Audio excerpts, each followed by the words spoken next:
Bonjour à tous et à toutes et bienvenue sur cette vidéo prévision sur le Starter Kit Pokémon Street Project Evolve. Une vidéo où on va parler de ce qui est prévu, donc l'avenir du Starter Kit.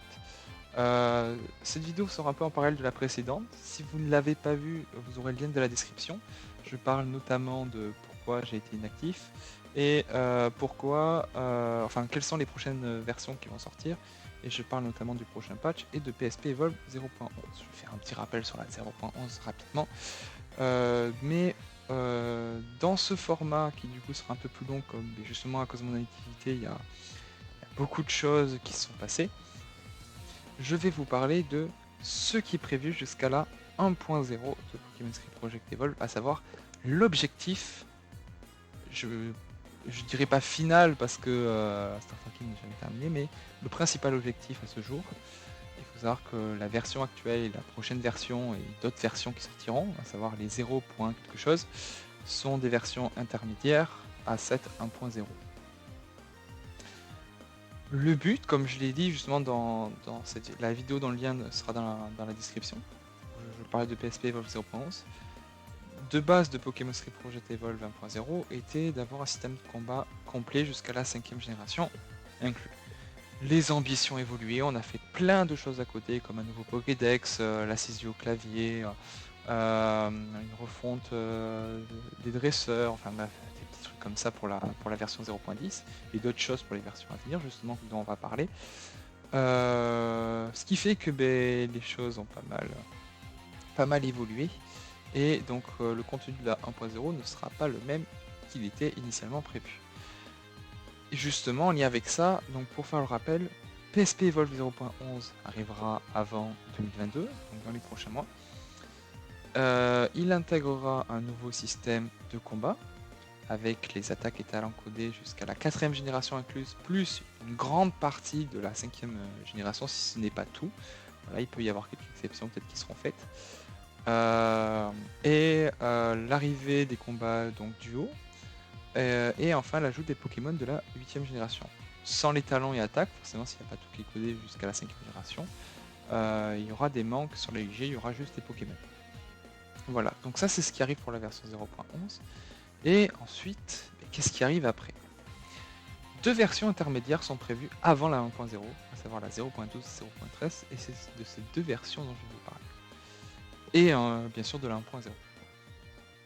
Pour commencer, ceux qui suivent sur Discord savent que je parlais d'un nouveau launcher qui améliorera grandement les performances de Pokémon Street Project Evolve et qui va permettre d'ouvrir de grandes portes pour faire par exemple des systèmes de combat en ligne ou passer sur du 60 FPS, des choses comme ça. Alors, déjà, directement, je calme, on a ces possibilités, mais pas d'actions sont prévues avant la 1.0. Voilà. Déjà, je calme à ce niveau des combats en ligne, des choses comme ça. Ça pourra se faire, mais c'est pas prévu avant la 1.0 en tout cas. Ensuite, alors du coup non, c'est plutôt pour enchaîner. Quel sera ce nouveau launcher? Si vous voulez vous renseigner, ça s'appelle MKXPZ. C'est une réécriture du RGSS, pour parler au niveau technique, mais pour vous parler plus simplement, pour ceux qui ne sont pas dans la technique, le RGSS, c'est sur quoi fonctionne donc RPG Maker, enfin, c'est le moteur de jeu en fait de vos fangames, et le moteur de jeu qu'utilise le Starter Kit PSP Evolve. MKXPZ est une réécriture, et plus qu'une... Enfin, par le fait que ce soit une réécriture et la manière dont c'est fait, en fait, c'est beaucoup plus optimisé, c'est beaucoup plus permissif que les RPG Maker qui est assez vieux.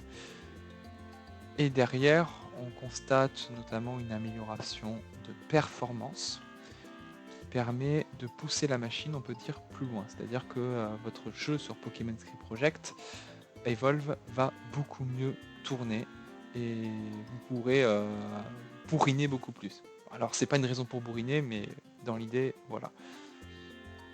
Ça, pourquoi ça sort pas avant? C'est parce que je souhaite quand même bien me concentrer dessus, bien voir le truc.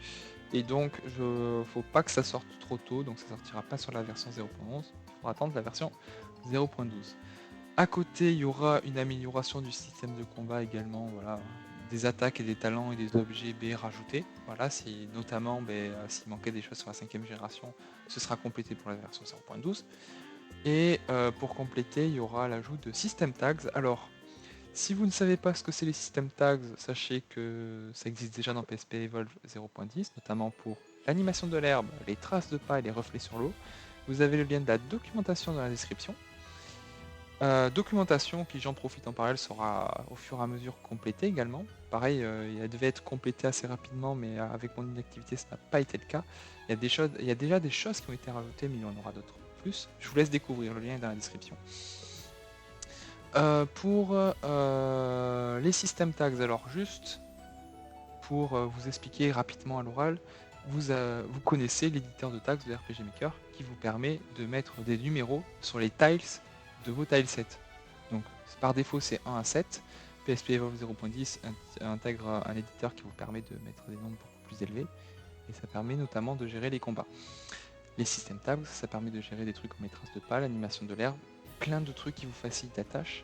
Et donc du coup ça va faciliter des petites choses comme le fait de faire des escaliers, des ponts, de gérer la bicyclette donc en motocross. Donc ce seront plein de petits trucs comme ça qui vous seront ajoutés. J'ai pas la liste exhaustive encore, ça sera, on verra sur le moment où je vous tiendrai au courant. Mais ça vous permettra de ne pas galérer avec des événements et de vous faciliter la vie sur certaines choses. Vous aurez plus de détails et en parlant de cette chaîne, vous aurez également des tutoriels qui seront liés. D'ailleurs, des tutoriels sont prévus pour gérer les traces de pas avec les system tags par exemple. Ça c'est pour la 0.12. Ensuite, on arrive sur la 0.13. Les travaux sont déjà lancés aujourd'hui. Certains peut-être se rappellent de PSP Mod, qui était une modification de la base de données de RPG Maker XP, qui permettait d'avoir une base de données qui correspond plus à un projet Pokémon, parce que, mais par exemple, au lieu d'avoir Actor mis sur la base de données, on avait directement Pokémon, c'était plus lisible. PSP Mod, si vous l'utilisez, moi je vous déconseille de l'utiliser. Le support ne s'en occupe plus, c'est totalement déprécié. Du coup, aujourd'hui, on est obligé d'utiliser la base brute de RPG Maker XP, mais derrière, cette base n'est pas du tout assez complète, ce qui fait que pour les quêtes, on doit passer en script pour les faire. Pour créer des Pokémon, on doit utiliser des fichiers comme data.pokemon.txt dans le dossier data, des choses comme ça qui sont pas pratiques. Et du coup, un éditeur est prévu pour Pokémon Street Project Evolve. Il ne va pas remplacer la base de données RPG Maker XP. Pour ceux qui vraiment sont dans des habitués qui veulent vraiment pas changer d'habitude, on ne détruira pas l'ancien système, ça sera en plus de l'ancien système, justement ça sera en complément. Et donc on aura un nouvel éditeur qui va vous permettre, quand vous créez un dresseur, de pas faire des commandes un peu bizarres comme vous faites actuellement, et de directement dire, moi ce dresseur je veux qu'il ait tel Pokémon, ce Pokémon je veux qu'il ait telle attaque, des choses comme ça. De manière plus poussée, alors au départ donc pour cette version 0.13 ça sera un éditeur qui permettra donc d'éditer des combats, des Pokémon, des talents, des compétences, mais en fait qui remet à jour l'éditeur de RPG Maker actuel. En complément, dans la 0.11 je vous ai dit qu'il y a la refonte du système de combat qui arrive, mais en complément, dans la 0.13, il y aura l'ajout de la scénarisation des combats. Ça veut dire que vous pourrez rajouter du gameplay en combat. Notamment par exemple, je sais pas si au round 3 vous voulez que le dresseur d'en face dise quelque chose, ce sera possible. Il y aura un début de la scénarisation de Follow Me, c'est-à-dire qu'il sera possible de parler avec votre Pokémon et qu'il interagisse avec vous. Donc ça sera un début, ça sera complété ensuite. Il y aura l'arrivée des combats trio. Le duo arrive dans la 0.11 et seront complétés dans la 0.12. C'est vrai que je ne l'ai pas dit, mais et du coup il y aura les combats trio qui arriveront dans la 0.13. Voilà, et en fait, système de combat complet jusqu'à la 6ème génération. Voilà ce qui est prévu pour la version 0.13 aujourd'hui. Et enfin, la version 1.0. Certains connaissent le maplink, qui permet en fait le maplink, si vous ne savez pas ce que c'est, sur PSP et PSP Evolve, ça permet de lier une map à une autre et ainsi de faire une transition propre et pas avoir une sorte de transition avec un fond noir qui arrive et hop on est téléporté sur notre map. Ça permet de vraiment avoir une bonne transition entre les maps. Il est pourri. Sur PSP et PSP Evolve, le mapping est totalement pourri, il est très peu d'ailleurs utilisé, d'autres personnes utilisent essaye de magouiller, il sera refait pour PSP Evolve 1.0. Je vous parlais du Follow Me avec une scénarisation, elle sera améliorée. On aura un système de combat qui sera complet jusqu'à la 7ème génération. Et on aura une amélioration, je vous parlais de l'éditeur. Il y aura une amélioration, il sera possible de faire des choses supplémentaires comme par exemple créer vos propres attaques, l'intégration des quêtes, voilà, des choses comme ça.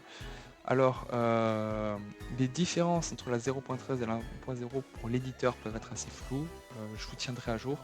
Le principe, c'est que la 0.13, on a juste une update de la base de données actuelle avec quelque chose de plus lisible, et à la 1.0, on a vraiment quelque chose qui complète et qui permet de, par exemple pour les quêtes, de ne plus passer en script, mais directement de passer par un éditeur. Donc ça va aller beaucoup plus loin. Finalement, initialement, PSP Evolve 1.0 c'était l'amélioration du système de combat. Aujourd'hui, PSP Evolve 1.0 c'est un éditeur qui vous permet de ne plus passer par des scripts, mais de directement tout configurer sur cet éditeur. Voilà. Vous savez tout. Alors, vous savez tout. S'il y a des choses qui changent, ben, c'est le but de ce petit format. Si jamais il y a des plans qui changent, c'est que je vous avertisse. Des choses comme ça. Aujourd'hui, c'est prévu comme tel. Là, je vous partage les plans justement qui ont été revus et qui ont entraîné d'ailleurs la vidéo précédente, avec l'annonce de la 0.11 et du prochain patch notamment. Donc, c'est vraiment le plan tel qu'il est prévu, donc le plus à jour. Et le principe, voilà, c'est qu'il y ait ce genre de petit format parce que s'investir dans un starter kit, c'est s'investir dans le long terme et donc également investir dans ses évolutions. Donc je pense qu'il est nécessaire de vous partager en fait ce genre de contenu. PSP et PSP Evolve ont des limites, il y a d'autres également starter kit. Je vous invite avant de vous lancer dans un starter kit de bien voir ce que vous proposent également les autres, de bien faire votre choix parce que tous n'évoluent pas de la même manière. Et puis d'essayer de voir également le contenu et les limites de ces starter kits. Vous pouvez voir le contenu et les limites de Pokémon Street Project Evolve. Il y a un post qui existe sur le site, je vous mets le lien dans la description. Voilà, c'était une vidéo assez longue vu que je vous ai un peu énuméré tout ça. Il y aura ce format qui sera répété si jamais il y a besoin d'avoir des mises à jour sur les prochains contenus. Et on se tient au courant. Voilà, ciao!